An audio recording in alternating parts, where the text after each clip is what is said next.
우리가 이혼 도장을 찍기 24시간도 채 되기 전에 전 시어머니는 카카오 스토리에 이혼 소식을 대대적으로 알렸다. 제가 빈손으로 쫓겨난 것을 축하하기 위해 무려 10테이블의 연회를 열었다. 한 테이블에 200만 원짜리 코스 요리로 예전에 나를 비웃었던 모든 친척을 초대했다. 전 남편은 젊은 내연녀를 옆에 끼고 의기양양하게 말했다. 자기가 없으면 내 인생은 끝이라고. 하지만 그가 내 보조 카드로 1억 2천만 원을 결제하려 했을 때 직원의 미소는 정중하면서도 잔인했다. 죄송합니다, 고객님. 주카드 소유주께서 이 카드를 정지시키셨습니다. 순간 연 회장은 물을 끼얹은 듯 조용해졌다. 전 남편의 얼굴은 새하얗게 질렸다. 다음 순간 내 핸드폰은 그들 가족의 전화로 불이 나기 시작했다. 1. 핸드폰이 처음 울렸을 때 나는 300평방미터, 약 90평짜리 한강뷰 펜트하우스의 통유리창 앞에 서 있었다. 창밖으로는 서울의 화려한 야경이 흐르는 은하수처럼 펼쳐져 있었다. 손에 든 와인잔을 가볍게 흔들자 82년산 라피트 와인이 잔벽을 타고 아름다운 붉은 눈물을 흘렸다. 공기 중에는 진한 과일 향이 가득했다. 화면에 떠오른 세 글자, 전 시어머니. 호칭이 이렇게 빨리 바뀌다니 나조차도 조금 어색했다. 어제까지만 해도 어머니라고 불렀는데 나는 스피커폰을 켜고 핸드폰을 옆에 있는 대리석 테이블 위에 무심하게 던져두었다. 거의 즉시 수화기에서 한 여자의 귀를 찢는 듯한 고성이 터져 나왔다. 김서연, 이 독한 년, 무슨 꿍꿍이야. 온 친척들 앞에서 우리 집안 망신시킬 작정이야.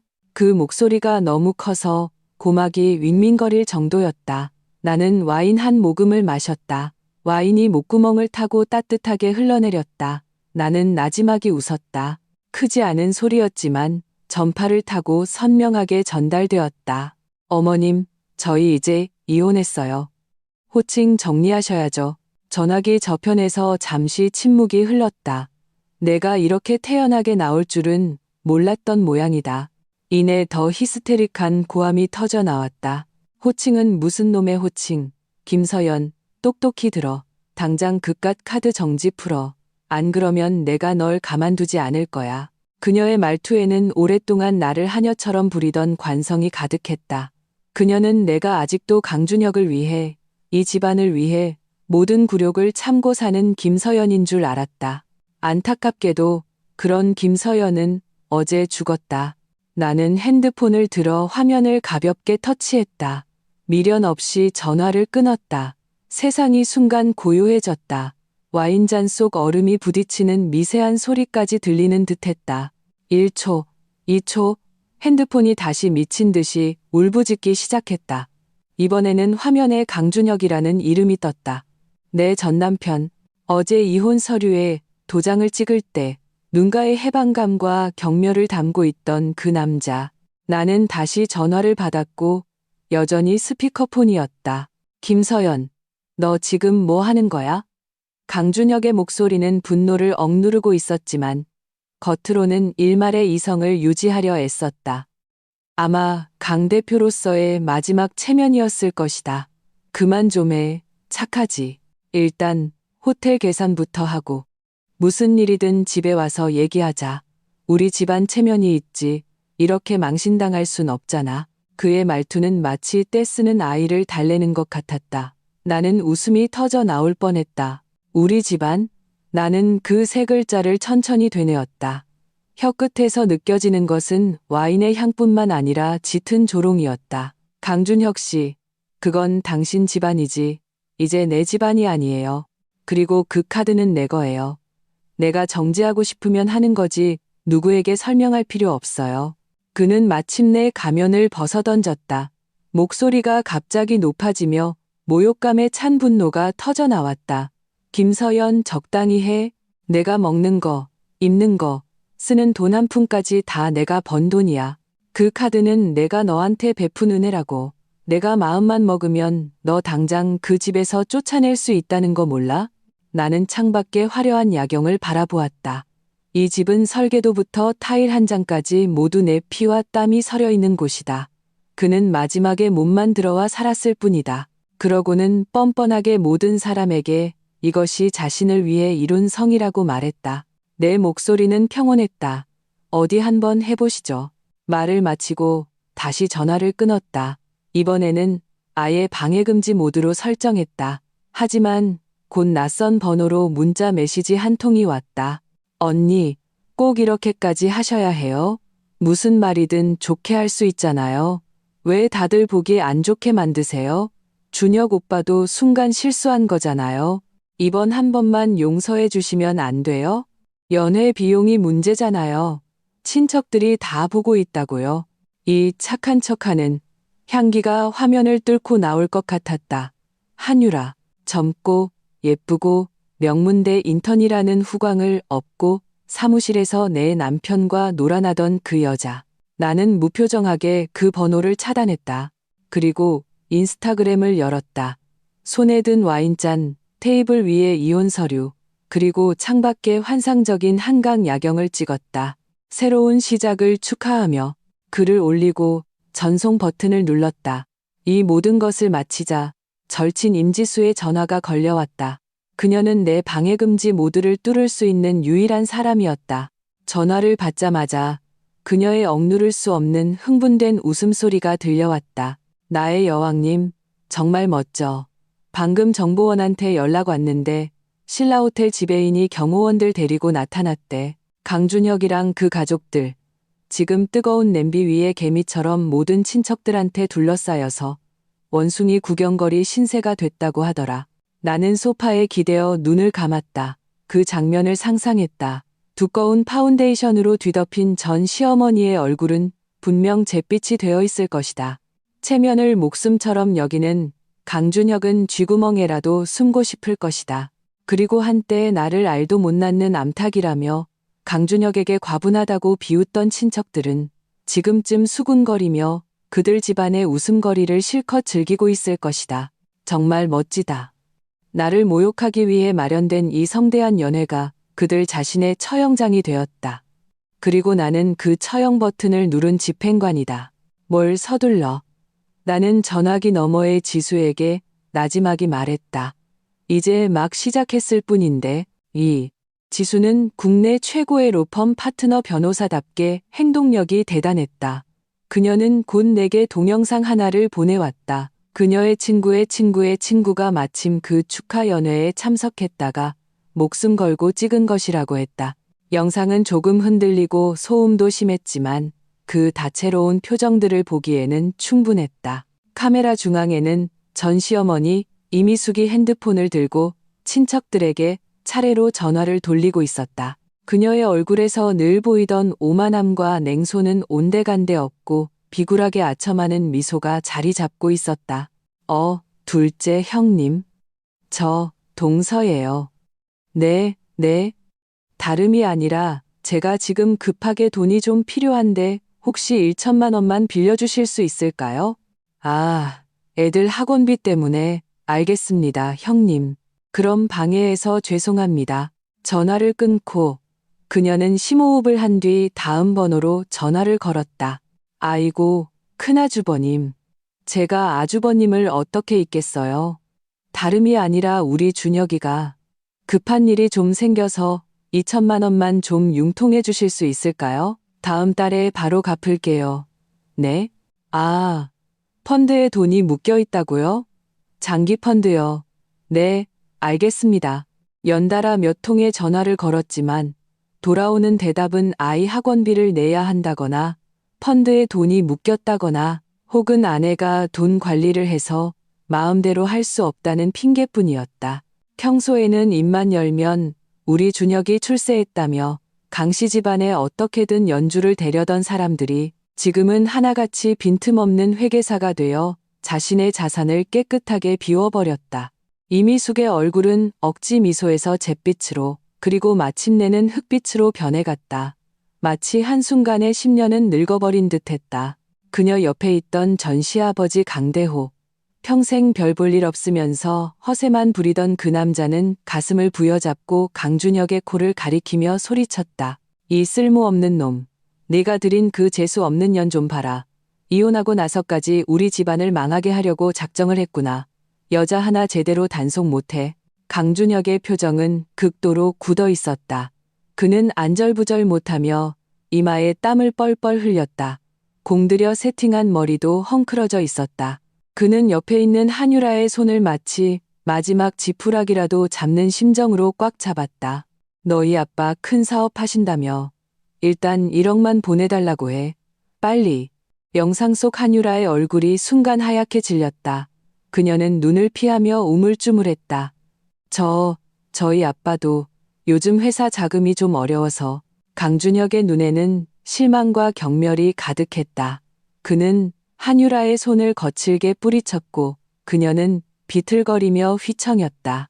영상의 배경음으로 친척들의 수군거리는 소리가 점점 더 선명하게 들려왔다.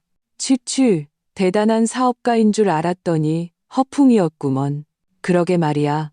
한 테이블에 200만 원짜리라고 하늘 높은 줄 모르고 자랑하더니 결제할 돈도 없었네.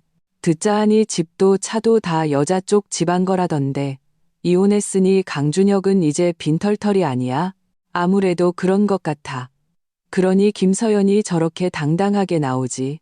점잖게 차려입은 호텔 지배인으로 보이는 남자가 건장한 경호원 2명을 데리고 강준혁의 테이블 옆에 정중하지만 단호하게 섰다.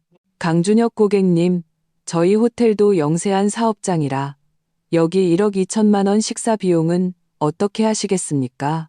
그의 말은 끝나지 않았지만 의미는 분명했다. 계산하지 않으면 아무도 여기서 나갈 수 없다고. 영상 속 이 광경을 보면서 나는 어떠한 통쾌함도 느끼지 못했다. 마음은 그저 고요한 호수 같았다. 이것은 모두 그들이 자초한 일이다. 바로 그때 지수에게서 또 다른 캡처 사진 한 장이 도착했다. 다급해진 전 시어머니 이미숙이 어느 친척 단톡방에 올린 음성 메시지를 지수가 심어둔 정보원이 텍스트로 변환하여 캡처한 것이었다. 김서연 그 미친년, 상갓집 귀신 같은 년. 우리 강씨 집안이 정말 8대에 걸쳐 재수 없는 일을 당했구나. 저런 걸 며느리로 들이다니. 자기는 애도 못 낳으면서 이제 우리 집 잘 되는 꼴도 못 보겠다 이거지. 우리 가족 전부 호텔에 가둬놓고 사람들 웃음거리로 만들고 있어. 저건 완전 사이코패스 독후야. 예전에 나였다면 이 글을 보고 심장이 찢어지는 듯한 고통을 느꼈을 것이다. 이불을 뒤집어 쓰고 밤새 울었을 것이다. 하지만 지금의 나는 그저 그 글자들을 바라볼 뿐이었다. 그리고는 냉정하게 그 캡처 사진을 강준혁과 나의 모든 공통 친구들이 있는 단톡방에 전달했다. 그 단톡방에는 우리의 대학 동기들, 사업 파트너들, 그리고 우리를 처음부터 지켜봐 온 친구들이 있었다. 나는 아무 말도 덧붙이지 않았다. 단지 한 문장만 추가했다. 이혼하자마자 전 시댁에서 이런 축하를 받네요. 1억 2천만 원짜리 축하 파티라니. 정말 저를 대단하게 봐주셨네요. 돌 하나가 1000개의 파문을 일으켰다. 단톡방은 순식간에 폭발했다. 헐, 진짜야? 이혼 축하한다고 1억 2천짜리 파티를 열었다고? 저건 사람이 할 짓이 아니지. 전에는 강준혁 괜찮은 사람인 줄 알았는데 이렇게 쓰레기일 줄이야. 김서연이 빈손으로 나왔는데 걔네 집은 축하 파티 열어서 사람을 모욕해? 서연이 성격 진짜 보살이다. 나였으면 바로 엎어버렸을 텐데. 윗글 못 봤냐? 서연이가 카드 정지시켰잖아. 이게 바로 고수의 한 수지. 일격필살. 여론은 순식간에 그들 집안의 부에 대한 부러움에서 그들의 인성에 대한 경멸과 나에 대한 동정으로 바뀌었다. 나는 핸드폰을 내려놓고 와인바로 가서 와인 한 잔을 더 따랐다. 강준혁, 당신은 체면을 가장 중요하게 생각했지? 이제 내가 당신의 그 화려한 체면을 모든 사람 앞에서 한꺼풀 한꺼풀 내 손으로 직접 벗겨내 줄게. 아파? 아픈 게 맞아. 내 마음은 예전에 이것보다만 배는 더 아팠으니까. 3. 신라호텔의 귀빈실은 공기가 얼어붙을 듯 차가웠다. 모든 친척은 벽화처럼 의자에 꼼짝 않고 앉아 있었다. 하지만 그들의 눈빛은 탐조 등처럼 강준혁과 그의 부모님 사이를 오가며 훑었다. 구경거리, 경멸, 고소함이 담긴 그 눈빛은 수많은 가느다란 바늘이 되어 강준혁의 자존심을 찔렀다. 그 강준혁, 젊고 유능한 인재, 잘나가는 CEO, 상류 사회에 떠오르는 별, 언제 이런 치욕을 당해본 적이 있었던가? 그는 주머니에 있는 모든 카드를 다 꺼내보았지만 잔액을 합쳐도 500만 원이 채 되지 않았다. 그는 평소에 가장 무시했던 가난한 친척들에게 고개를 숙여 돈을 빌리려 했지만 돌아오는 것은 온갖 핑계와 거절뿐이었다. 그가 큰 기대를 걸었던 진정한 사랑 한유라는 돈 얘기만 나오면 뒷걸음질 쳤다. 그는 막다른 길에 몰렸다. 수치심, 분노, 억울함이 독사처럼 그의 심장을 갉아먹었다. 그는 무너져가는 그의 가련한 존엄성을 되찾기 위해 무언가 해야만 했다. 그래서 그는 한 가지 결정을 내렸다. 그는 사람들 앞에서 다시 전화를 걸었고 스피커폰을 눌렀다. 그는 모든 사람에게 자신이 여전히 손바닥 뒤집듯 세상을 주무르는 강 대표라는 것을 보여주고 싶었다. 왕 이사님, 그의 목소리는 명령조로 쥐 죽은 듯 조용한 연회장에 우렁차게 울려 퍼졌다. 즉시 회사 계좌에서 1억 2천만 원을 신라호텔 계좌로 이체하세요. 지금 바로. 그는 회사 계좌라는 말을 의도적으로 강조하며 좌중을 훑어보았다. 마치 봤지? 내 개인 카드는 푼돈일 뿐이야. 회사가 나의 진짜 금고다라고 선포하는 듯했다. 모두가 숨을 죽였다. 한유라의 눈에는 다시 희망의 불꽃이 타올랐다. 이미숙도 허리를 꼿꼿이 세우며 얼굴에 다시 생기를 되찾았다. 전화기 저편 회사 재무총괄 왕이사의 목소리는 몇 초간 침묵했다. 그리고는 감정 없는 기계적인 목소리가 흘러나왔다. 죄송합니다, 대표님. 대표님의 모든 권한이 정지되었습니다. 현재 회사 자금은 단 한 푼도 움직일 수 없습니다. 그 목소리는 크지 않았지만 스피커폰이 켜진 핸드폰과 무섭도록 조용한 환경 속에서 모든 글자가 천둥처럼 선명하게 들렸다. 강준혁의 얼굴에서 핏기가 눈에 띄게 사라졌다. 그는 마치 벼락을 맞은 것처럼 온몸이 굳어버렸다. 목소리마저 떨렸다. 무슨 소리요? 왕이사, 다시 한번 말해봐요. 내가 이 회사 대표야. 죄송합니다, 대표님.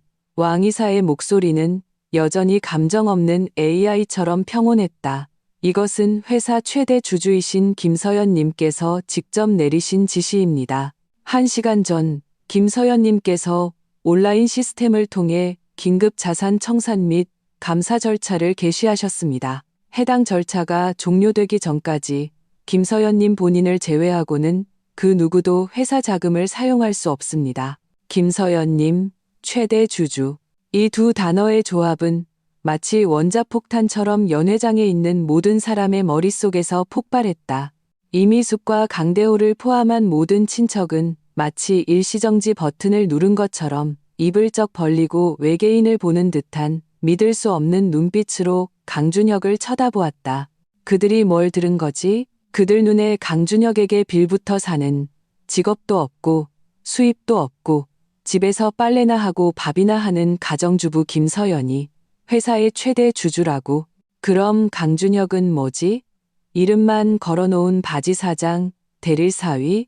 강준혁의 손에서 핸드폰이 스르르 미끄러져 카펫 위로 떨어지며 둔탁한 소리를 냈다. 그의 얼굴은 종이처럼 새하얗게 질렸고 굵은 땀방울이 이마에서 굴러떨어져 굳은 뺨을 타고 흘렀다. 그는 마침내 깨달았다. 이것은 단순한 부부 싸움이 아니었다. 아내가 토라져서 하는 복수가 아니었다. 이것은 오랫동안 치밀하게 계획된 정확하고 치명적인 교살이었다. 그리고 그는 너무 오랫동안 따뜻한 물 속에서 삶아지다가 물이 끓어오를 때가 되어서야 뒤늦게 알아차린 개구리였다. 그는 이혼할 때 김서연의 지나치게 평온했던 얼굴을 떠올렸다. 그녀가 빈손으로 나가겠다는 합의서에 너무나도 순순히 도장을 찍었던 것을 떠올렸다. 그는 그것이 그녀의 어리석음과 체념이라고 생각했다. 이제야 그는 깨달았다. 그것은 그녀가 소중히 여기는 빵 부스러기 따위는 그와 다툴 가치조차 없다고 여겼기 때문이었다.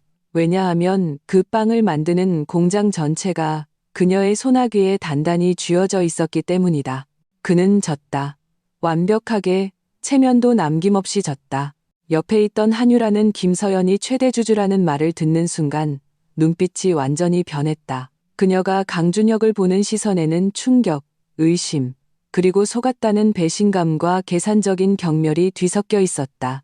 그녀가 사랑한 것은 젊고 유능하며 재계를 호령하는 강 대표였지 아내 덕에 출세한 남자가 아니었다. 전 시어머니 이미숙은 온몸의 기운이 빠져나간 듯 비싼 원목 의자에 주저앉았다. 그녀는 넉나간 눈으로 허공을 응시하며 중얼거렸다. 말도 안 돼. 이건 말도 안 돼. 아무것도 모르는 가정주부가 어떻게. 바로 그때 내 핸드폰이 진동했다. 지수에게서 온 메시지였다. 체크메이트. 이제야 깨달았겠지. 네가 그에게 준 보조 카드가 결코 은혜가 아니었다는 걸. 그건 네가 정교하게 설계한 함정에서 가장 달콤한 미끼였다는 걸. 나는 메시지를 보고 와인잔을 들어 남은 와인을 단숨에 들이켰다. 나의 복수는 이제 막 1막을 끝냈을 뿐이다. 4. 내 생각은 아주 먼 옛날로 거슬러 올라갔다. 대학교 3학년 때 나는 몇몇 동기들과 함께 개발한 지능형 이미지 인식, 알고리즘 프로젝트로 전국 창업 경진대회에서 대상을 받았다. 곧 상당한 액수의 벤처 캐피탈 투자를 받게 되었다. 그것이 내 인생의 첫 종잣돈이었다. 나는 그 돈으로 회사를 설립했다. 넥스트젠 테크놀로지의 시작이었다. 그때의 강준혁은 인생 첫 창업에 실패한 직후였다. 그는 좁은 자취방에 틀어박혀 매일 술과 담배에 절어 살았다. 재능을 인정받지 못하고 시대를 잘못 만났다는 말만 되풀이했다. 나는 그의 망가진 모습을 보며 가슴이 찢어질 듯 아팠다.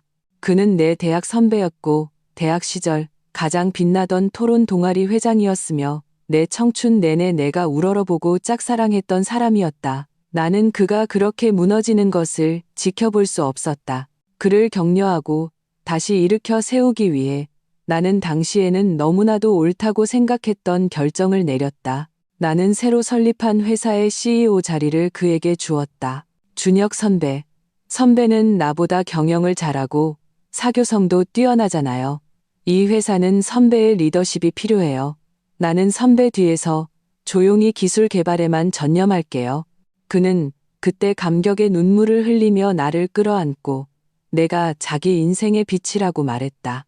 그렇게 새로운 비즈니스 스토리가 탄생했다. 대외적으로 그는 맨손으로 시작해 날카로운 안목으로 성공한 젊은 인재, 강 대표였다. 내부적으로 나는 회사의 모든 핵심 기술 개발, 제품 업데이트, 그리고 미래 전략 기획을 도맡았다.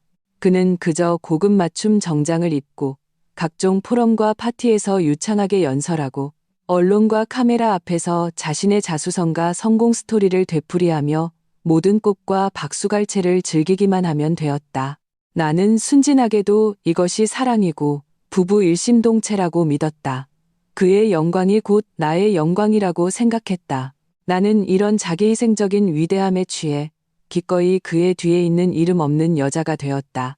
우리는 곧 결혼했고 결혼 후 시어머니 이미숙이 우리 집에 들어와 살기 시작했다.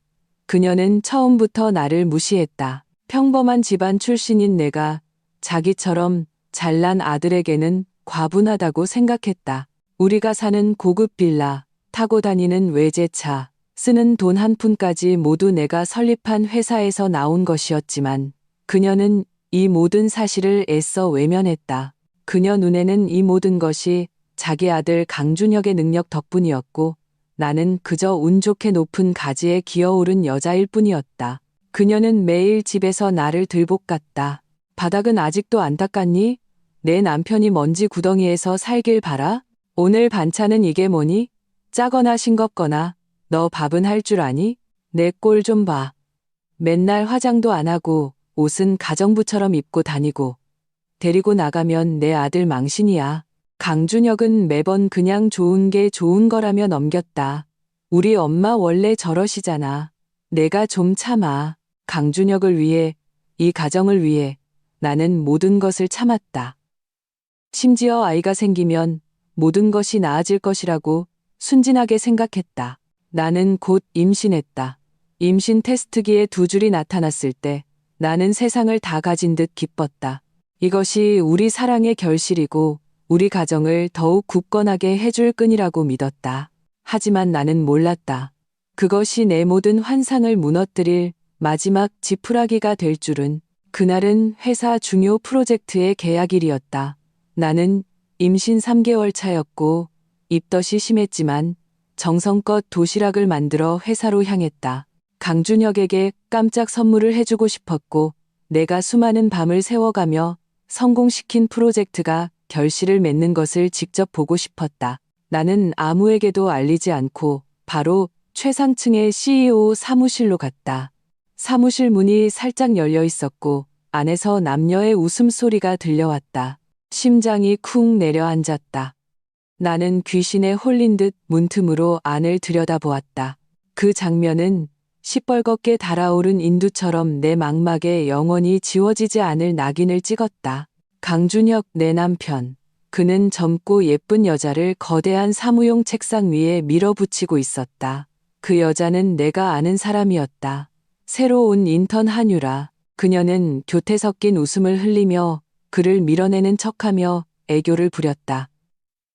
대표님, 이러지 마세요. 사모님한테 들키면 어떡해요? 강준혁은 그녀의 턱을 잡고 가볍고 자신만만하게 웃었다. 걱정 마. 걔 지금쯤 입덧 때문에 정신없을 텐데 나한테 신경 쓸 겨를이 어디 있겠어. 그리고 걔처럼 재미없는 여자랑 너랑 비교하면 비린내 나는 생선과 고급 향수 차이지. 그나마 골치 아픈 기술 문제들을 처리해주는 쓸모가 있으니 내가 참고 사는 것뿐이야. 그 순간 내 세상이 무너져 내렸다. 모든 소리가 사라지고 내 심장이 산산조각 나는 소리만 들렸다. 손에 들고 있던 보온 도시락이 쾅 소리를 내며 바닥에 떨어졌다.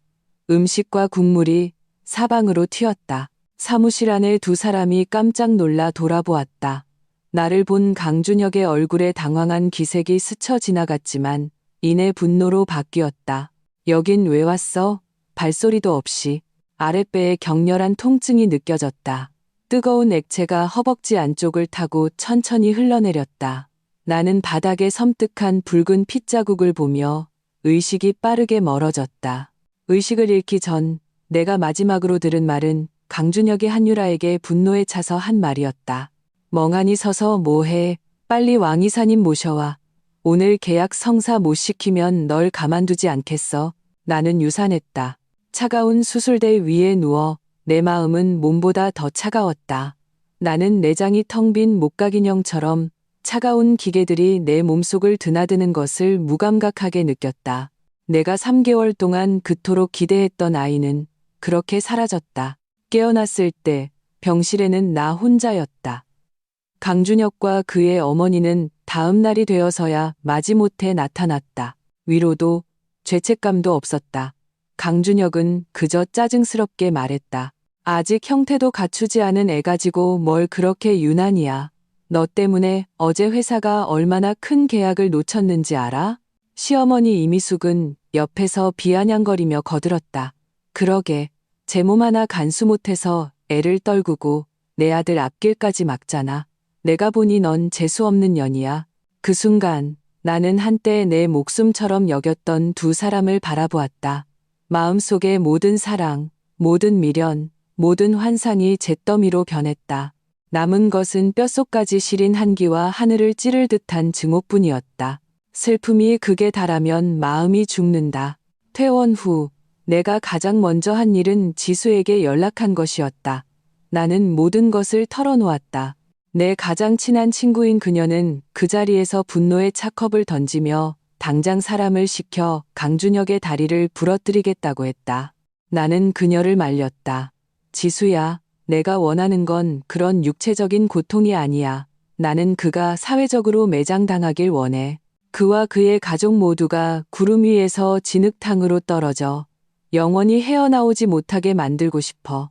내가 겪었던 고통을 1000배, 10,000배로 갚아주게 할 거야. 내 눈빛이 분명 무서웠을 것이다. 지수는 나를 보며 오랫동안 침묵했다. 마침내 그녀는 굳게 고개를 끄덕였다. 알았어. 내가 도울게. 그날부터 길고 치밀한 복수 계획이 시작되었다. 지수의 조언에 따라 나는 조용히 강준혁의 외도 증거를 수집하고 회사 설립 이후의 모든 원본 서류, 특허증, 주주 계약서를 정리하기 시작했다. 나는 의도적으로 강준혁과 한유라의 불륜을 방치했다. 그들은 내 앞에서 점점 더 대담해지고 거리낌 없어졌다. 나는 한 걸음 물러서는 척하며 먼저 이혼을 제안했다. 그리고 강준혁의 평판을 위해 내가 기꺼이 빈손으로 나가겠다고 관대하게 말했다. 강준혁과 이미숙은 하늘에서 떨어진 떡에 정신을 차리지 못했다. 그들은 내가 마음을 바꿀까봐 가장 빠른 속도로 나와 모든 이혼 절차를 마쳤다. 구청 앞에서 강준혁은 의기양양하게 나를 바라보았다. 그는 자비롭게도 자신이 계속 사용하던 한도 10억 원짜리 신용카드 가족 카드를 내게 남겨주었다. 서연아, 부부였던 정이 있는데 너무 야박하게 굴고 싶진 않아. 이 카드는 일단 네가 써. 비밀번호는 네 생일이야. 아끼지 말고 써. 앞으로는 이렇게 큰돈 벌기 어려울 테니까. 나는 그의 위선적인 얼굴을 보며 속으로 비웃었다. 그는 아마 평생 모를 것이다. 그가 내게 준 이 가족 카드의 주카드는 처음부터 내 명의였다는 것을. 회사의 모든 자금 흐름은 이 주 카드를 통해 이루어졌고 그가 사용했던 것은 진짜 가족 카드였다. 나는 카드를 받으며 그가 보기에 감격에 겨운 듯한 미소를 지어 보였다. 고마워요. 그는 만족스럽게 떠나갔다. 멀지 않은 곳에서 기다리고 있던 한유라를 껴안고 유유히 사라졌다. 그리고 나는 돌아섰다. 컴퓨터 화면에 뜬 내가 완벽하게 동결시킨 회사의 모든 계좌와 권한을 바라보며 내 눈에는 한 점의 미동도 없었다. 유산의 고통, 배신의 증오, 무시당하고 짓밟혔던 모든 굴욕이 이 순간 차갑고 곧 폭발할 분출구를 찾았다. 강준혁, 이미숙, 한유라. 준비됐나요? 당신들을 위해 맞춤 제작된 이 성대한 장례식은 이제 막 서막을 열었을 뿐입니다. 오, 다음 날 아침. 햇살이 눈부셨다. 나는 커튼을 치지 않고 햇살이 방 안 가득 쏟아지게 내버려 두었다. 어젯밤의 알코올은 완전히 사라졌고 내 정신은 그 어느 때보다 맑았다. 오전 9시 정각. 나는 노트북을 열어 회사 긴급 온라인 주주총회를 소집했다. 나는 회사의 창립자이자 70%의 절대 지분을 보유한 최대 주주다. 나머지 30%는 창업 초기 멤버 몇 명과 이후 투자 기관들에 나뉘어 있었다. 그리고 강준혁, 그는 0.01%의 지분조차 없었다. 그는 그저 내가 고용한 월급쟁이 사장이었을 뿐이다. 회의 소집 공지가 나가자 모든 주주와 임원들이 즉시 회의실에 접속했다. 내가 화상 화면에 나타났을 때 모두가 얼어붙었다. 화면 속의 나는 예전의 수수하고 온화한 모습이 아니었다. 세련되고 지적인 메이크업에 몸에 꼭 맞는 흰색 파워 수트를 입고 긴 머리는 깔끔하게 뒤로 묶었다. 내 눈빛은 냉정하고 날카로웠으며 분위기는 과거 강준혁의 뒤에서 온화하게 미소 짓던 강 대표 사모님과는 완전히 다른 사람이었다. 참석자 명단에는 강준혁의 이름도 있었다. 그의 화상 화면은 꺼져 있었지만 온라인 상태로 표시되어 있었다. 화면 너머의 그는 지금쯤 잿빛 얼굴로 밤을 꼴딱 새웠을 것이다. 나는 서론의 시간을 낭비하지 않았다. 여러분 좋은 아침입니다. 김서연입니다. 내 목소리는 마이크를 통해 모든 사람의 귀에 선명하게 전달되었다. 오늘 긴급 회의를 소집한 것은 몇 가지 사항을 발표하기 위해서입니다. 나는 누구에게도 질문할 기회를 주지 않고 바로 내 화면을 공유했다. 화면에는 회사 설립 초기의 법인 등기부 등본이 떴다.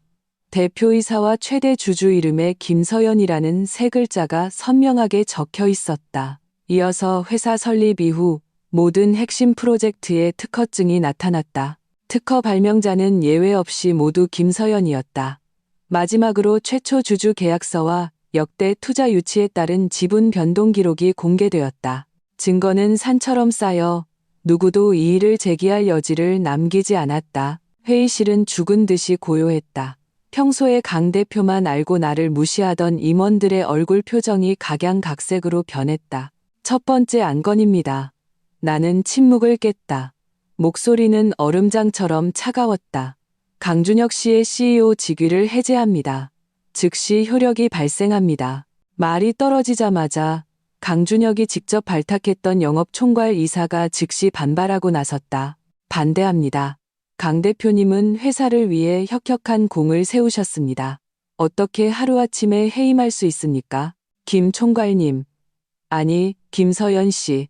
당신이 주주인 것은 맞지만 수년간 회사 경영에 관여하지 않았잖습니까?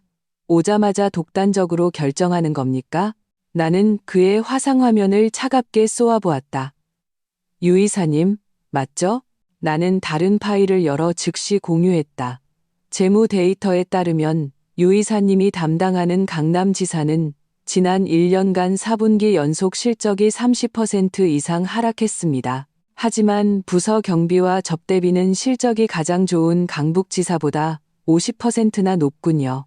여기 상세한 경비 처리 내역서가 있습니다. 그중 37건의 영수증이 골든타임이라는 룸살롱에서 발행되었고 총액은 9천만 원이 넘습니다. 유 이사님, 이게 어떤 비즈니스를 했기에 이렇게 높은 비용이 발생했는지 설명해 주실 수 있겠습니까? 유 이사의 얼굴이 순식간에 돼지간처럼 붉어졌다. 그는 입을 뻐끔거렸지만 한마디도 하지 못했다. 나는 더 이상 그를 보지 않고 다른 사람들을 훑어보았다. 또 이해 있으신 분 있습니까? 원래 꿈틀거리던 몇몇 강준혁의 측근들은 즉시 입을 다물었다. 그때 회사의 기술 총괄이사, 대학 연구실 시절부터 나와 함께 고생해온 창업 멤버가 가장 먼저 나섰다. 그의 목소리에는 억누를 수 없는 흥분이 담겨 있었다. 김 대표님 결정에 찬성합니다. 회사가 오늘날까지 올 수 있었던 것은 모두 김 대표님의 핵심 기술과 전략 방향 덕분이었습니다. 지난 몇 년간 우리 기술부에서 나온 수많은 좋은 아이디어와 프로젝트들이 강준혁 씨가 투입 비용이 너무 크고 리스크가 높다는 이유로 번번이 기각되었습니다. 그리고는 실속 없는 거칠의 사업에만 몰두했죠. 이제 회사가 제자리로 돌아갈 때가 되었습니다. 저는 김 대표님을 지지합니다. 저도 지지합니다. 저도요. 인심은 이미 기울었고 대세는 결정되었다. 강준혁 해임안은 거의 만장일치에 가까운 압도적인 찬성으로 통과되었다. 나는 이어서 두 번째 안건을 발표했다. 두 번째 안건입니다. 지금 즉시 기술총괄 박 이사를 CEO 대행으로 임명합니다. 새로운 CEO가 부임할 때까지입니다. 동시에 법무법인 정인의 팀이 회사에 들어와 지난 3년간의 재무 상태와 인사에 대한 전면 감사를 실시할 것입니다. 마지막으로 나는 마지막 폭탄을 터뜨렸다. 세 번째, 인사부는 즉시 직원 한유라의 퇴사 절차를 밟아주십시오. 사유는 직위를 이용한 회사 자원 유용, 회사 명예 및 내부 근무 분위기 심각한 훼손입니다. 즉시 해고하며 영구 재입사를 불허합니다. 내 말이 끝나자마자 강준혁의 검은색 화상 화면에서 갑자기 쾅 하는 굉음이 들렸다. 마치 컴퓨터를 세게 부수는 소리 같았다. 이어서 그의 이름이 참석자 목록에서 사라졌다. 그는 접속을 끊었다. 아니, 도망쳤다. 나는 화면을 보았다. 강준혁, 당신이 내게서 훔쳐간 모든 것, 이제 내가 내 손으로 다시 찾아왔을 뿐이야. 당신의 권력, 지위, 그리고 후광까지 모두. 회의가 끝난 후 내가 임명한 새로운 CEO 대행 박 이사가 즉시 내게 전화를 걸었다. 대표님 걱정 마십시오. 회사는 제가 있는 한 문제 없습니다. 그 기생충 같은 놈들, 제가 예전부터 눈엣 가시로 여겼습니다. 확실하게 깨끗이 청소하겠습니다. 회사 내부 메신저에는 인사부가 올린 해임 공고와 해고 통지서가 순식간에 모든 직원을 들썩이게 했다. 회사 전체의 사기가 충천했고 환호성이 터져 나왔다. 나는 의자 등받이에 기대어 긴 한숨을 내쉬었다. 첫 전투는 대승이었다. 내가 내 손으로 세운 제국이 마침내 진짜 주인에게 돌아왔다. 그리고 왕관을 훔쳤던 그 도둑은 지금쯤 권력의 정점에서 발로 차여 산산조각 나는 기분을 맛보고 있을 것이다. 6. 지수 쪽에서 곧 새로운 소식이 들려왔다. 강준혁과 그의 부모가 현재 살고 있는 강남의 고급 빌라는 당시 내가 절세를 위해 회사 명의로 구입한 것이었다. 즉, 회사 자산이었다. 이제 내가 회사를 되찾았으니 이 빌라도 당연히 회수해야 했다. 법무팀 직원이 이미 서류를 들고 그곳으로 가서 퇴거 절차를 밟고 있다고 했다. 이 소식은 명백히 이미숙을 무너뜨린 마지막 지푸라기가 되었다. 그날 오후 내 아파트 단지 앞에서 한바탕 소동이 벌어졌다. 전 시어머니 이미숙은 미친 사람처럼 경비원들의 저지를 뚫고 아파트 건물 안으로 들어오려고 했다. 그녀는 건장한 경비원 2명에게 단단히 붙잡히자 그대로 바닥에 주저앉아 뒹굴며 울부짖기 시작했다. 김서연, 이 은혜도 모르는 배은망덕한 년, 당장 나와. 우리 강씨 집안이 너를 몇 년이나 먹여 살렸는데 이렇게 우리를 배신해? 우리 가족 다 죽이려고 작정했어? 세상에 이런 법이 어디 있어? 여러분 와서 좀 보세요. 이 악독한 여자가 우리 늙은 부부를 길거리에 나앉게 하려고 해요. 그녀가 재래시장에서 갈고 닦은 실력은 유감없이 발휘되었다. 곧 많은 이웃과 행인들이 몰려들어 구경하기 시작했다. 나는 위층 창가에 서서 아래에서 추태를 부리는 그 모습을 차갑게 내려다보았다. 예전에 그녀는 바로 저런 얼굴로 친척과 이웃들 앞에서 나를 한없이 깎아내렸었다. 이제 상황이 바뀐 것이다. 나는 아래층 경비대장에게 전화를 걸었다. 올려보내세요. 아래서 다른 분들께 피해주지 말고요. 명령을 받은 경비원들이 그녀를 놓아주었다. 이미숙은 바닥에서 벌떡 일어나 옷에 묻은 흙을 털었다. 그녀는 내가 여전히 여론과 체면에 얽매이는 만만한 사람인 줄 알았다. 나는 그녀를 집 안으로 들이지 않았다.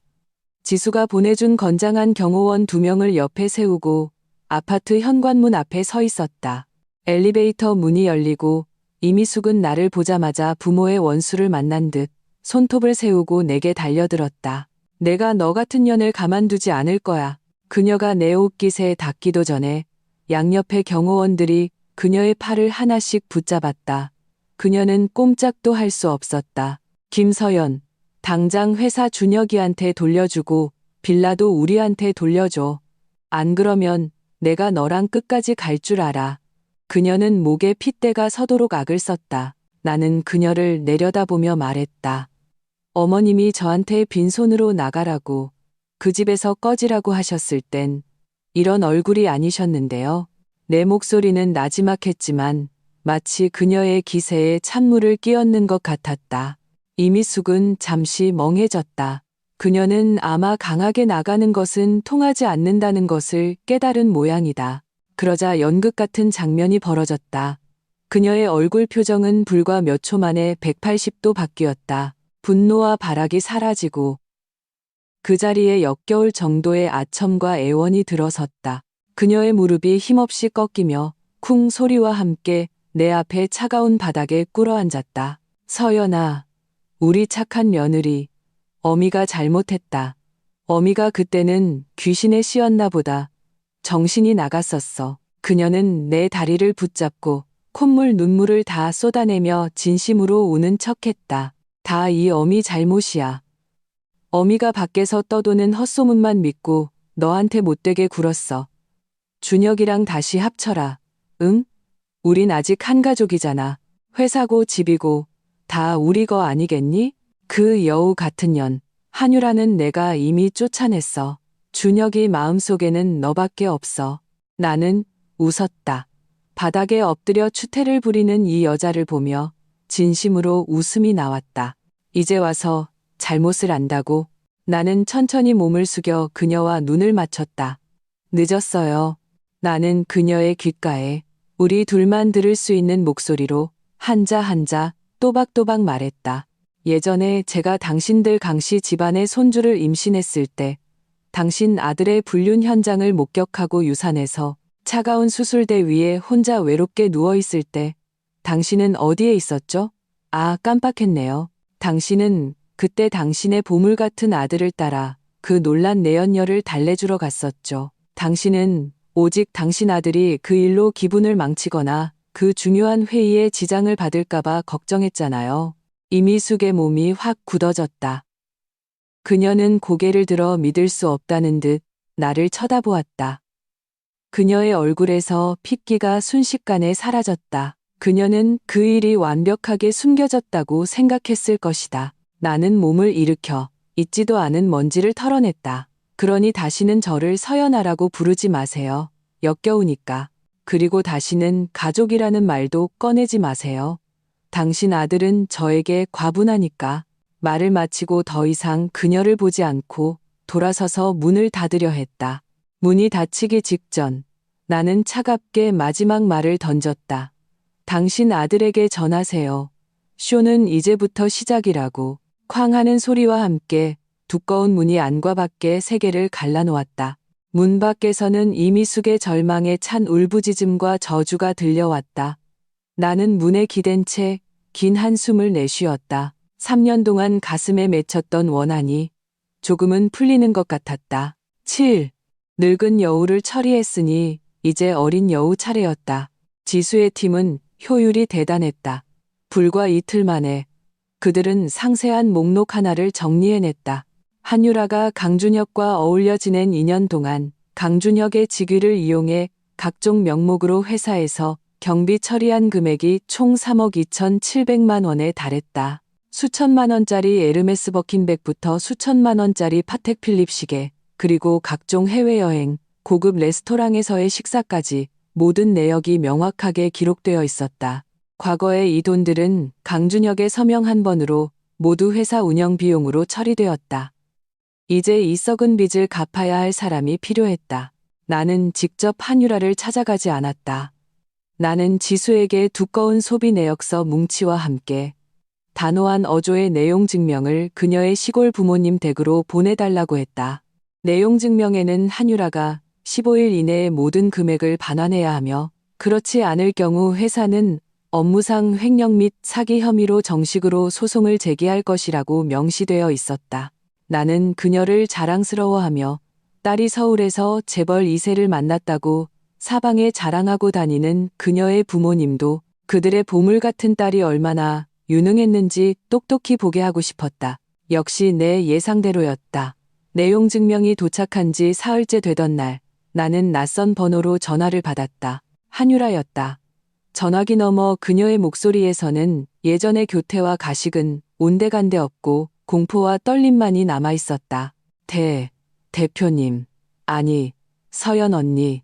저한테 이러시면 안 돼요. 그 돈들은, 그건 다 준혁 오빠가 저 좋아서 사준 거예요. 저랑은 상관없어요. 나는 그녀의 횡설수설하는 변명을 들으며 헛웃음이 나왔다. 한유라 씨.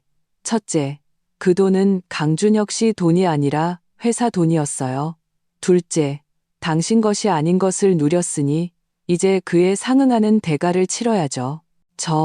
그녀는 내 말에 할 말을 잃고 울먹이며 애원했다. 서연 언니, 제가 잘못했어요. 정말 잘못했어요. 제발 저 좀 봐주세요. 저 돈 없어요. 정말 갚을 돈이 없어요. 3억 원이면 저를 팔아도 못 만들어요. 그건 당신 문제지 내 문제가 아니에요. 나는 그녀의 말을 차갑게 끊었다. 내가 길 하나 알려줄게요. 당신에게 그런 걸 사준 사람한테 가서 받아요. 15일 뒤에 법정에서 봅시다. 말을 마치고 바로 전화를 끊었다. 궁지에 몰린 한유라는 역시나 가장 먼저 강준혁을 찾아갔다.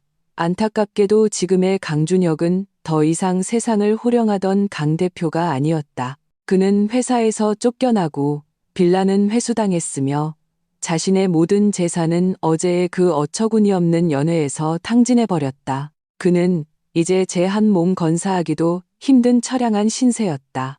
지수에게 듣기로는 한유라가 강준혁을 찾아갔을 때 두 사람은 격렬하게 다투었다고 한다. 강준혁은 전화로 그녀에게 온갖 욕설을 퍼부으며 돈만 밝히는 속물이라고 자기가 눈이 멀어서 너 같은 걸 만났다고 소리쳤다고 한다. 한유라도 강준혁에게서 더 이상 얻어낼 것이 없다는 것을 깨닫자 완전히 본색을 드러냈다. 그녀는 영악했다. 혹은 여론을 이용할 줄 알았다. 그녀는 곧 네이트판에 익명으로 장문의 글을 올리기 시작했다.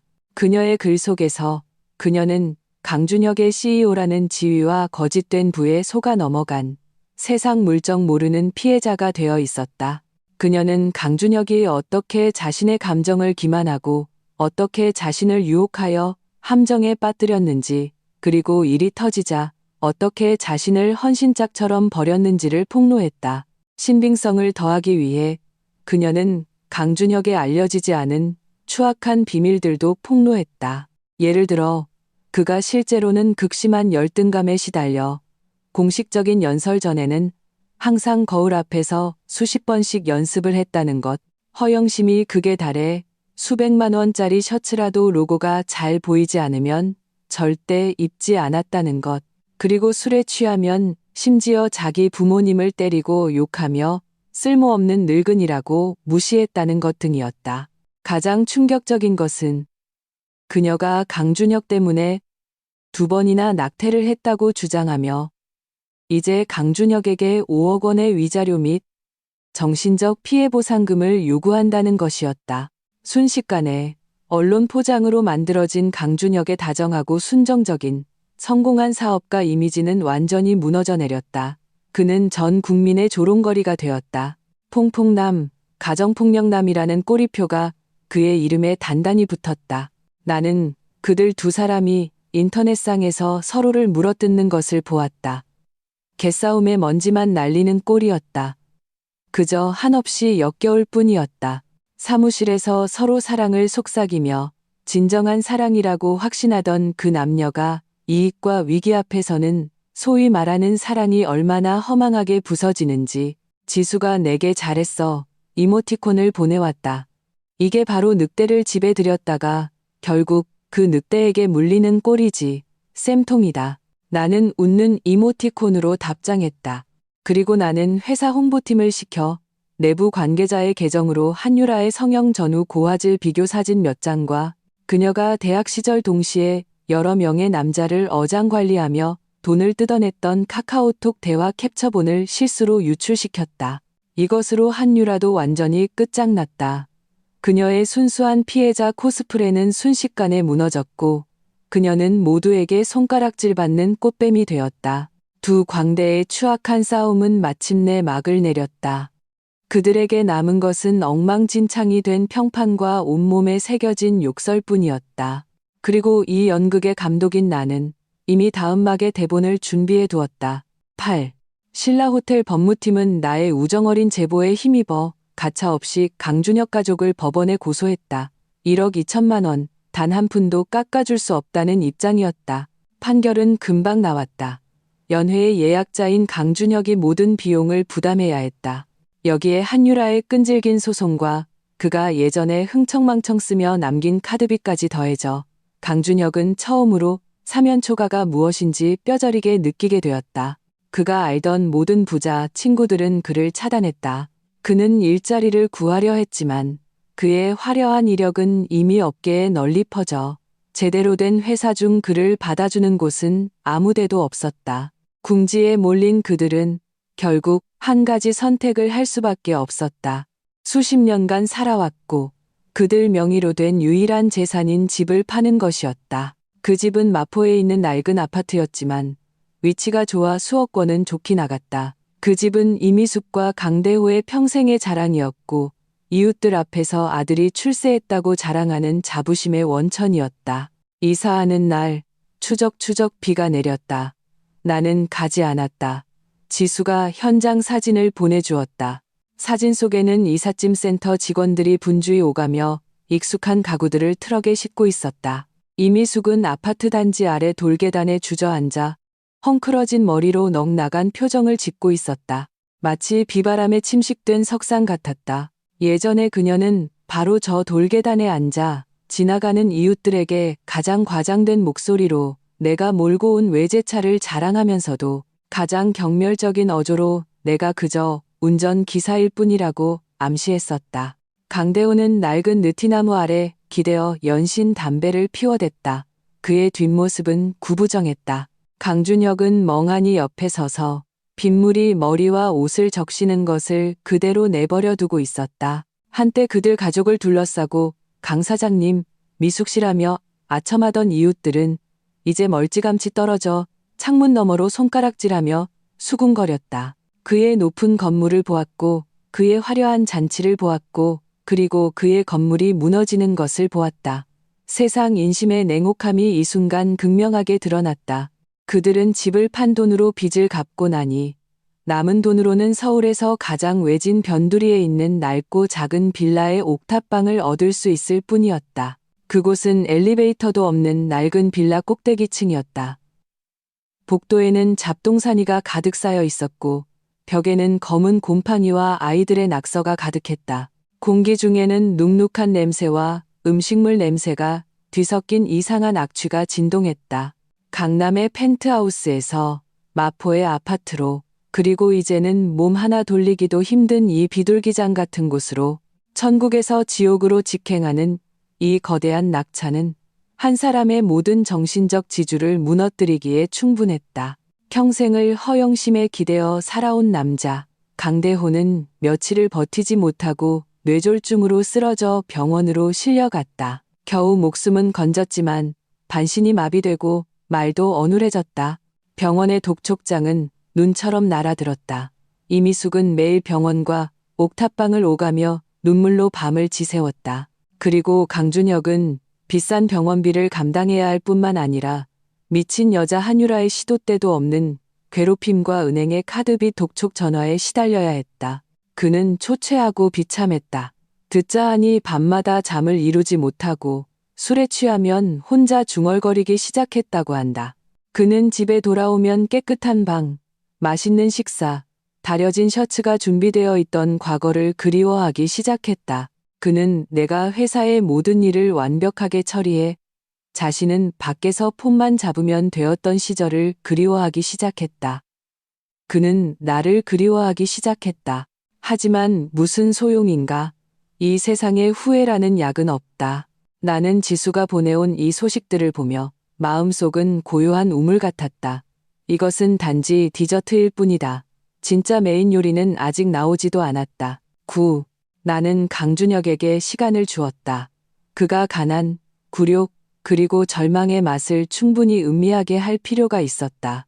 나는 그가 이런 하루하루의 고통 속에서 그의 그 가소로운 오만함과 자존심을 완전히 갈아 없애기를 바랐다. 나는 그가 순순히 운명을 받아들이지 않았다는 것을 알게 되었다. 그는 여전히 회사의 몇몇 옛 부하 직원들, 즉 그가 승진시켜 주었고 그에게 충성했던 사람들에게 연락을 시도하고 있었다. 그는 새로운 프로젝트와 자원이 있다며 재기를 꿈꾸는 허황된 약속을 하고 있었다.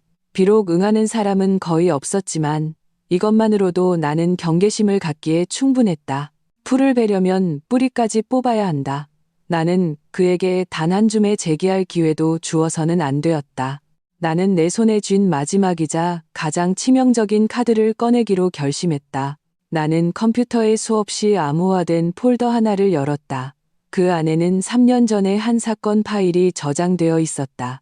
당시 회사는 정부 주도의 대형 인프라 건설 프로젝트 입찰에 참여했고 경쟁이 매우 치열했다. 강준혁은 이 프로젝트를 따내기 위해 조급한 마음에 프로젝트 총책임자에게 개인적으로 현금 5억 원을 뇌물로 건넸다. 그의 일처리는 깔끔하지 못했다.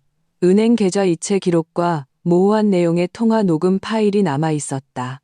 나중에 프로젝트가 진행되던 중 그 책임자가 다른 일로 조사를 받게 되면서 강준혁의 뇌물공여 사실도 드러날 뻔했다. 그때 내가 수년간 쌓아온 모든 인맥과 자원을 동원하여 최고의 변호사팀을 고용해 엄청난 비용을 들여 벼랑 끝에 몰렸던 그 사건을 간신히 무마시켰다. 그리고 결정적인 이체 기록과 녹음 파일을 포함한 모든 증거 자료들은 내가 조용히 보관해 두었다. 당시에는 만일의 사태에 대비해 보험을 들어두는 심정이었다. 나는 이것들이 언젠가 그를 직접 감옥으로 보내는 증거가 될 줄은 몰랐다. 나는 모든 증거를 익명으로 묶어 검찰청 부패범죄수사대에 제보 메일로 보냈다. 이 모든 것을 마치고 나는 컴퓨터를 껐다. 창가로 다가가니 밤이 깊었다. 내가 한 일이 과연 옳은 일인지 그른 일인지 나는 모른다. 내가 아는 것은 어떤 상처는 한 번 생기면 결코 치유될 수 없으며 어떤 사람은 한 번 선을 넘으면 반드시 대가를 치러야 한다는 것뿐이다. 나는 성인이 아니다. 나는 그저 상처받고 아파하고 증오할 줄 아는 평범한 여자일 뿐이다. 나의 자비심은 그 차가운 수술대 위에서 세상 빛도 보지 못한 내 아이와 함께 이미 모두 흘러 말라버렸다. 검찰의 움직임은 빨랐다. 이틀 후 지수에게서 전화가 왔다. 움직였어. 강준혁 체포됐대. 병원에서 부모님이 보는 앞에서 수갑 찼다고 하더라. 나는 하고 대답하고 전화를 끊었다. 복수를 이룬 후에 벅찬 희열은 없었다. 대신 거대하고 끝없는 공허함이 나를 감쌌다. 모든 것이 끝나야 했다. 나는 그 장면을 상상할 수 있었다. 병원의 소독약 냄새가 진동하는 복도에서 강준혁은 싸구려 티셔츠를 입고 덥수룩한 수염에 겁에 질린 믿을 수 없다는 눈빛을 하고 있다. 수많은 계약서에 서명했던 그의 두 손에 차가운 수갑이 채워졌다. 이미숙은 경찰차를 뒤쫓으며 아들의 이름을 목 놓아 부르다 결국 차가운 아스팔트 위에 주저앉는다. 그리고 병상에 누워있던 강대호는 이 모든 것을 보며 다시 한번 쓰러질지도 모른다. 이번에는 영원히 깨어나지 못할지도. 가족은 해체되고 집은 망했다. 내가 한때 온 힘을 다해 지키려 했던 그 가정은 결국 내 손에 의해 파멸의 심연으로 밀려났다. 내가 울어야 할지 웃어야 할지 알 수 없었다. 나는 그저 와인바로 가서 가장 독한 위스키를 한 잔 따랐다. 그리고 단숨에 들이켰다. 독한 액체가 목구멍을 태우고 위장까지 타들어가는 듯했다. 나는 마침내 이혼 후 처음으로 눈물을 흘렸다. 그들을 위해서가 아니었다. 사랑이 모든 것을 이길 수 있다고 순진하게 믿었던 어리석었던 나 자신을 위해서였다. 11주일 후 나는 강준혁이 구치소에서 보낸 편지를 받았다. 누런 서류 봉투는 꾸깃꾸깃했고 마치 수없이 만져진 듯했다. 나는 오랫동안 망설이다 결국 편지를 뜯었다. 편지지에는 강준혁의 익숙한 필체가 있었지만 더 이상 예전처럼 힘차지 않고 비뚤비뚤하며 무력감으로 가득했다. 글자 사이사이에는 피와 눈물이 배어있는 듯했다. 그는 편지에서 처음으로 회사가 내 것이었음을 인정했다. 그는 자신이 내 마음을 훔치고 내 사업을 훔치고 내 인생을 훔친 파렴치한 도둑이라고 말했다. 그는 우리가 대학 시절 처음 만나 함께 고생하며 작은 자취방에서 미래를 꿈꾸던 날들을 회상했다. 그는 그때의 자신은 비록 가난했지만 세상에서 가장 소중한 보물, 바로 나를 가졌었다고 했다. 하지만 나중에 꽃과 박수갈채와 부에 둘러싸여 그는 자신을 잃어버렸고 허영과 욕망에 눈이 멀었다고 했다. 그는 자신의 어리석음과 오만함을 저주했고 온 마음을 다해 자신을 사랑했던 그 여자를 제 손으로 놓쳐버린 자신을 저주했다. 편지의 마지막에 그는 이렇게 썼다. 서연아, 내가 죽을 죄를 지었다는 거 알아. 용서해달라고 빌지 않을게. 다만 우리가 한때 그토록 사랑했던 것을 생각해서 그리고 이 세상 빛 한 번 보지 못하고 떠난 우리 아이를 생각해서 제발 나를 구해줘. 내가 나를 한 번만 끌어준다면 내 남은 인생은 너를 위해 개처럼 소처럼 살게. 내 모든 것으로 내 죄를 갚을게. 우리 아이라는 두 글자를 보는 순간 내 마음속에 마지막으로 남아있던 한 줄기 감정의 파동마저 완전히 사라졌다. 남은 것은 하늘을 뒤덮는 듯한 역겨움뿐이었다. 지금 이 순간까지도 그는 자신이 직접 죽인 그 아이를 이용해 내 동정을 얻으려 하고 협상의 카드로 쓰려 하고 있다. 그는 심지어 혹은 전혀 신경 쓰지 않았을 것이다. 그 아이의 죽음이 내게 어떤 능지처참과도 같은 고통이었는지를. 그는 내가 아직도 아이가 없어진 사실을 모른다고 생각하는 걸까? 우습고도 비참하다. 때늦은 후회는 잡초보다도 가치가 없다. 그의 참회는 내게 이제 아무런 의미가 없다. 나는 그 편지를 집어들었다. 조금의 망설임도 없이 옆에 있는 문서 세단기에 넣었다. 그의 소의 피와 눈물이 담긴 참회의 글자들이 무의미한 종이 조각으로 변해가는 것을 보며 나는 전례 없는 평온함을 느꼈다. 마침 서류를 주러 온 지수가 그 모습을 보고 눈썹을 치켜 올렸다. 어이구, 후회의 막이 올랐나 보네. 마음 약해졌어? 나는 고개를 저었다. 창밖을 보며 담담하게 말했다. 아니, 내가 한 모든 행동이 한치의 오차도 없이 옳았다는 걸 확인했을 뿐이야. 용서? 내가 왜? 어떤 상처는 한 번 생기면 평생 가. 내가 왜 나를 지옥으로 밀어넣었던 사람을 내 미래의 행복을 담보로 용서해야 하지? 나는 중생을 구제하러 온 보살이 아니야. 나는 그냥 김서연이야. 10일, 재판이 열리는 날, 날씨는 흐렸다. 나는 이 사건의 가장 중요한 증인으로 법정에 출석했다. 장엄하고 엄숙한 법정에서 나는 피고인석에 앉은 강준혁과 멀리서 마주보았다. 불과 며칠 만에 그는 완전히 다른 사람이 되어 있었다. 몸에 맞지 않는 수의를 입고 머리는 짧게 깎여 있었으며 얼굴에는 초췌함과 절망이 가득했다. 그는 나를 보았다. 그의 눈빛에는 더 이상 예전의 의기양양함은 없었고 오직 애원, 후회, 그리고 끝없는 절망만이 남아 있었다. 그 눈빛은 마치 우리의 갇힌 야수가 마지막 헛된 발버둥을 치는 것 같았다. 나는 시선을 돌리고 무표정하게 있었다. 판사의 질문에 나는 냉정하고 객관적으로 3년 전 그 뇌물 사건의 전말을 진술했다. 나는 모든 증거, 즉위체 기록, 통화 녹음 파일, 그리고 당시 내가 그를 돕기 위해 애썼던 모든 흔적을 제출했다. 증거는 완벽했고 반박의 여지가 없었다. 피고인석의 강준혁은 처음에는 변명하려 애쓰다가 마지막에는 완전히 침묵했다. 그는 고개를 숙이고 있어 표정을 볼 수 없었다. 단지 무릎 위에 놓인 굳게 쥔 주먹만이 보였다. 마침내 법봉이 내려쳐졌다. 피고인 강준혁, 특정경제 범죄 가중처벌 등에 관한 법률 위반, 횡령 및 뇌물 공여죄에 대하여 범죄 사실이 명백하고 증거가 확실하므로 징역 5년 및 벌금 5억 원에 처한다. 선고 결과가 나오는 순간 방청석에서 비명에 가까운 울음소리가 터져 나왔다. 이미숙이었다. 그녀는 미친 듯이 경계선을 넘어 내게 달려들려 했다. 김서연, 이 살인자 같은 년, 내가 어떻게 이럴 수가 있어. 내가 10년이나 사랑했던 사람이잖아. 어떻게 내 손으로 그 사람을 감옥에 보낼 수가 있어. 그녀는 건장한 법정 경위 2명에게 단단히 제지당했지만 여전히 가장 악독한 말로 나를 저주했다. 법정은 순식간에 아수라장이 되었다. 나는 피하지도 움직이지도 않았다. 나는 그저 그 자리에 서서 조용히 그녀를 바라보았다. 그녀가 욕하다 지쳐 울음소리가 잦아들기를 기다렸다. 그리고 나는 천천히 한자 한자 분명하게 그녀에게 말했다. 제가 유산하고 차가운 수술대 위에 혼자 누워있을 때 당신들의 마음은 어디에 있었죠? 내 목소리는 크지 않았지만 마치 번개처럼 모든 소음을 갈라놓았다. 법정은 순간 고요해졌다. 이미숙의 저주 소리가 뚝 그쳤다.